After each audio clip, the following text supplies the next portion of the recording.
Daawwattoota TV Oromiyaa magaalaa Torontoo ashama harka fuune sagantaa haaraa keessatti obbo Garbiin gaaffii fi deebii Dr. Nuuroo Daddafoo wajjin godhe isinii dhiyeessina. Ana Duniyaa Rooraa Sabaa Goobaa itti dhiyaadha. Tole daawwattoota TV Oromiyaa yeroo ammaan tana Jaal Nuuroo Daddafoo qabsaawaa yeroo dheeraa qabsoo Oromoo keessatti dabarse kan Afrikaa keessaa aangoo ifiin gadhiisuudhaan sadaffaa ta'uu beekame kan dura kan Moozaambiik kan itti aanu kan Naayijeeriyaatti Mohamnaan gadhiise inni kun immoo Dr. Nuuroo Daddafooti jechuudha.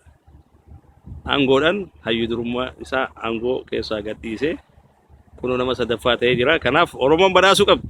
Mee Jaal Nuuroo Daddafoo mee waa'ee qabsoo bilisummaa Oromoo ilaalchisee dhugaadhaa gareefu dubbachaa turtanii waan kanarratti waa'ee jaarmeewota waliif fidu kan amma danda'amutti maaliif wanni namni dubbachaa jiru waan adda addaa kan jiru nuti walitti dhufnee jaarmeenni kunis nutti dhufuu qabaa waan jettan qabdan malee walitti dhufuu qabnaa wanni jedhu kun hin jiru.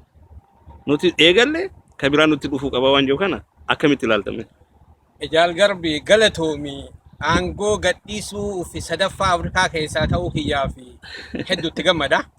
Akkuma ati jettee qabsoon bilisummaa Oromoo bakka hin geenne sababoolee agartee adda addaatii fi bakka ga'uu hin dandeenye haa ta'u malee qabsaa'onni adda bilisummaa Oromoo faffaca'anii hafuun qabsoo Oromootiif waan qabu walitti deebi'uu qabanii walitti deebi'anii adda kana cimsanii diina dha'uu qabanii amannaa.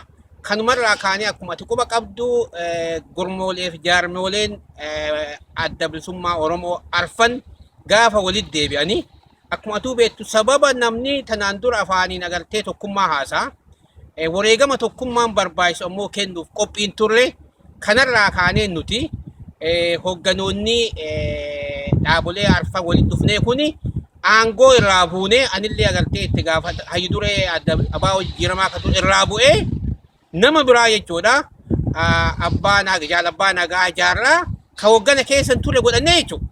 Kana maaliif goone Oromoon agartee sababa aangoo xixiqqoo tanaaf adda adda faca'ee hafuun bu'aa waan hin qabneef Oromootaaf qabsaa'otaaf fakkeenya taana jennee fakkeenya taaneerraa jechuudha.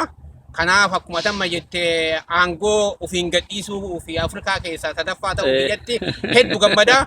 Qabsaa'onni Oromoollee agartee aangoo xixiqqoo qabatanii goda adda addaa keessa taa'uun bu'aa kan qabne beekanii goda Oromiyaaf Oromummaa jalatti walitti deebi'anii jennee bari walitti deebi'anii walitti dhufanii adda waamaa hin jiru walitti dhufnee walitti deebinee adda bilisummaa Oromoo tokkicha hooggana tokkicha caasaa tokkicha qabu akka uumamuu barbaannaa. Kanaaf fakkeenya guddaa taaneerra. Nuti dhufaa hin jennu jechuudha. Wali haa dhufnu. Gaafa nu gaafannu walitti haa dhufnu malee lakki karaa keenya dhufaa hin jennullee kanatti illee amannu jechuudha. Mee amma isin warri walitti dhuftan kun hagam takka jechuun ji'oota ammaa hanga dabre kana keessatti hagam takka walitti itittanii wal amantanii wal fudhatanii jirtu. Dhugaa keeti maal ta'eeti walitti dhufuun keenya kuni lafaa ka'ee waan ta'eef miti.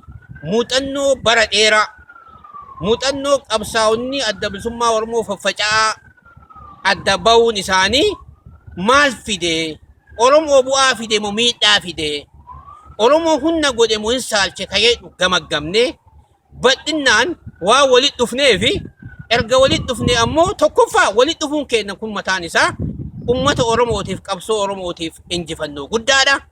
Erga walitti dhufnee illee ji'a lama keessaa akkuma quba qabdu yeroo ammaa kana keessa caasaa adda adda qabaataa turre biyya keessa biyya alaatti illee caasaa kana walitti deebisuu jirra. Wanni guddichi ammoo ispiriitiin nu qabnu tokkummaa malee tokkummaa namni jedhu agartee namni garii waan namni tokko kadhatu se'a miti.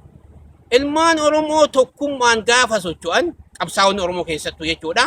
Humna isaan qaban argina beektee beekumsa isaanii humna isaanii saayikooloojii ummata isaanii walitti deebisanii socho'uun mataan isaa injifannoo oliiti. Injifannoo oliiti. Ummanni Oromoo illee biyya keessa biyya alaatitti qabsaa'onni Oromoo ka gaafatan maali? Tokkummaa qabsaa'otaa gaafatan. ummanni kun maa gaafata bu'aa tokkummaan qabu beekaa jechuudha. Bu'aa agartee qabsaa'onni Oromoo wali hoo deebi'an diina karaa cufan beektee diinni akkamiin fayyadama tokko agartee na dhiyaata tokko si dhiyaata tokko karaa kiyyaan si seenaa kun ammoo karaa keetiin nan seenaa jechuudha. Karaa kana cufuun mataan isaa injifannoo guddaadha. Kanaaf agartee kana gooneerra jaarmiyoon arfan kuni akkuma ati quba qabdu Jaal Garbii seenaa qabsoo adda bilisummaa Oromoo keessatti jaarmiyoonni adda deemu malee walitti dhufanii hin beekanii nuu arfan walitti dhufne kuni fakkeenya guddaa taaneerra. Fakkeenya kana qabsaa'onni Oromoo jaarmiyooleen Oromoo ilmi Oromoo ka bilisummaa Oromootiif walabummaa Oromiyaa barbaadu hundi deeggaruu qaba. Walmalee agartee karaan bilisummaan jiru. Akkuma qara jedhe Oromoon duruu fitte walii galan alaa galanii jette. Mee waa'ee sagantaa laalchisee. Waa'ee sagantaa laalchisee yeroo hedduu akka ati jettutti sagantaan jijjiirame hin jirtu.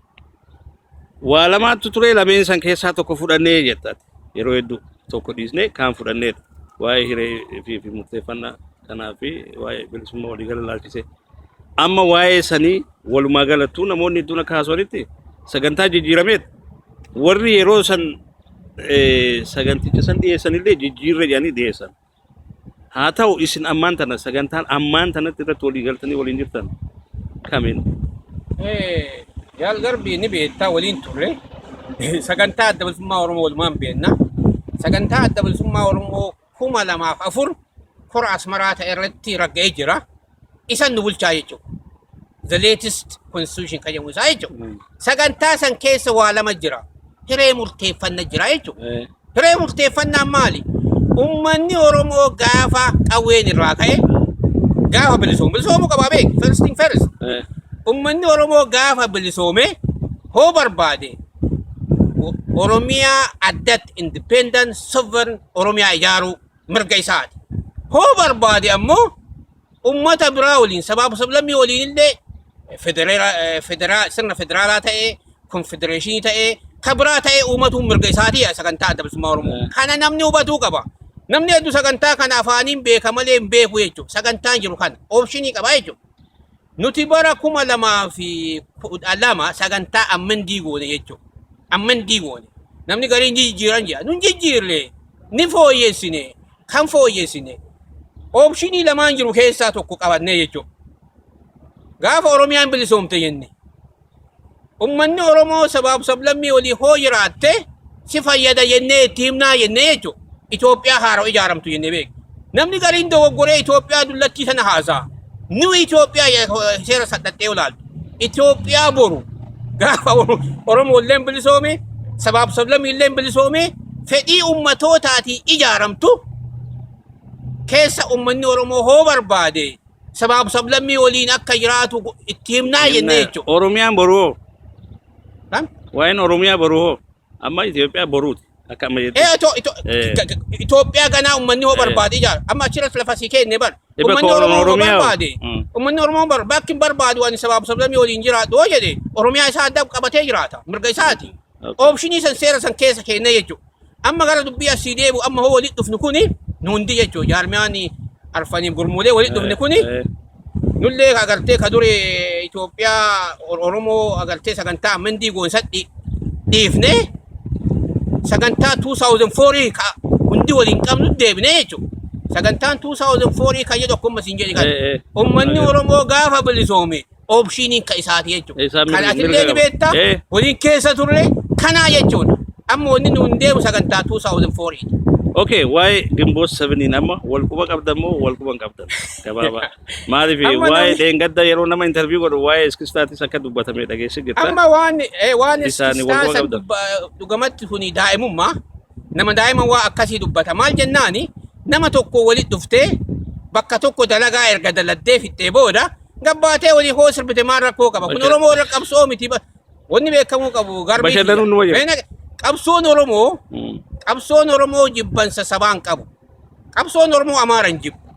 Qabsoon Oromoo Tigree akka uummataatti hin jibbu. Qabsoon Oromoo Guraageen jibbu.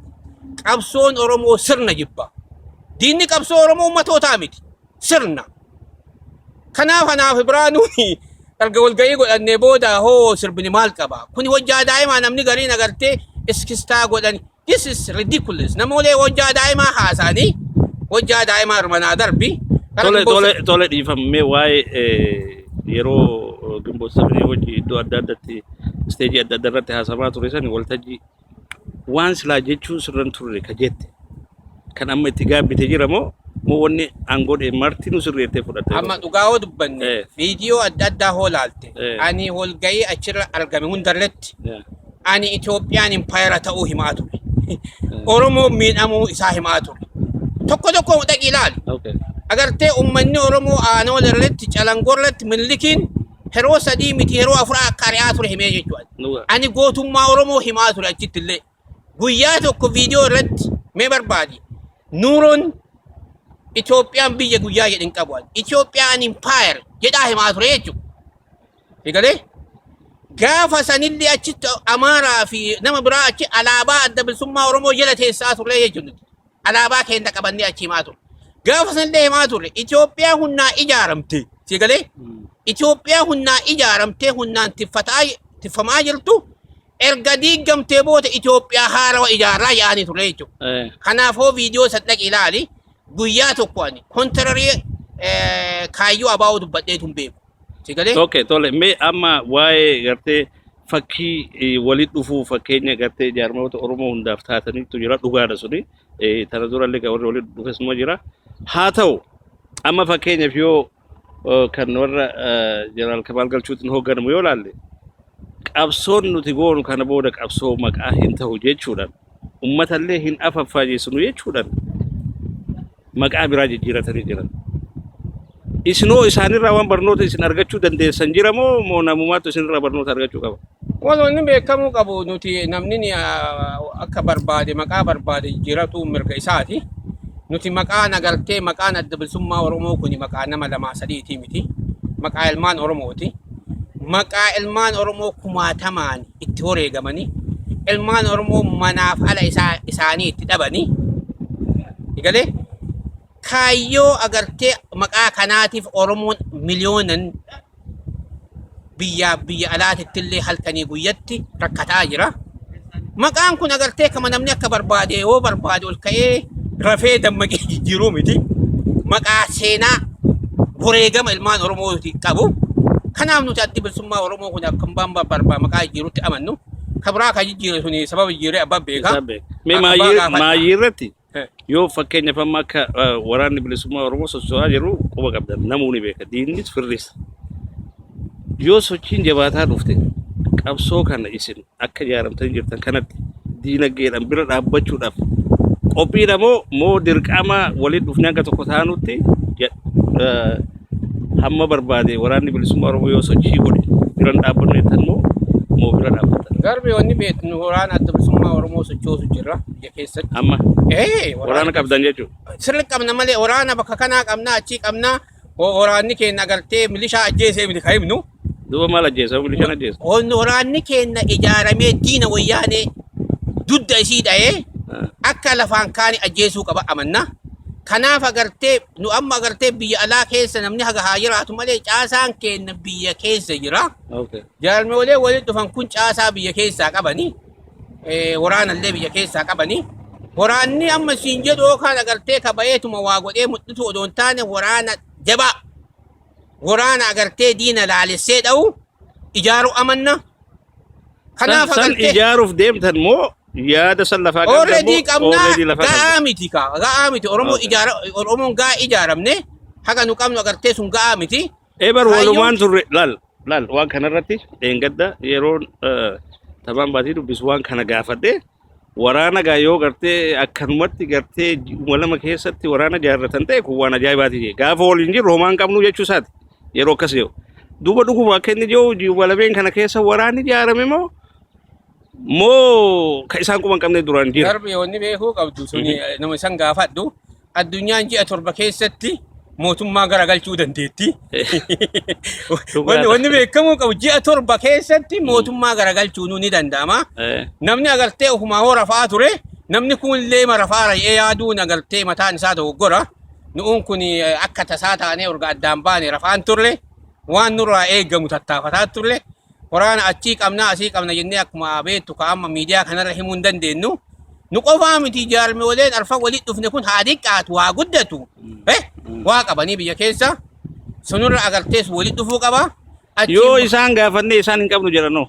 Suni kaa. Egaa akkam taate dubbiin. Wanni an siimu kuni waan dhugaati. Isaan illee agartee amma bakka kanaa qabnaa hoo siimuu baatellee kan nama sii mirkaneessanii. Caasaa adda adda qabnu kana waliif fidu jirraa biyya keessatti. Wanni ati beekuu qabdu.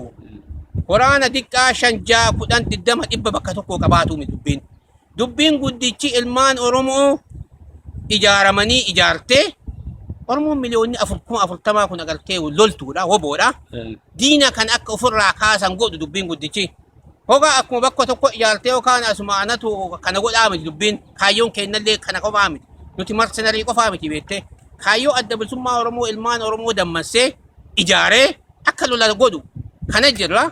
Kan agartee atillee bakka jirtu hundatti akka tattaafattee noolii wajjattu abdii qabnaa jechuudha. Tole egaa dhugatti gaafiif deebii gabaabaan waliin goote kanaaf hedduu galatoomsin jenna. Atillee carraa naa kenniteef garbi galatoomii haa jabaannu haa qabsoomnu Oromiyaan agartee dhiiga ilmaan Oromootiin argamtii deeffannaa hoonu qabsoomne malee hoonu falmanne malee wayyaanee kadhaani Ameerikaa kadhaani Eurooppaa kadhaani bilisummaan hin dhuftu bilisummaan harka ilmaan Oromoo keessa jirti nutu bilisummaa teenna haqa keenna deeffannaa haa jabaannu. Tole galatoomii.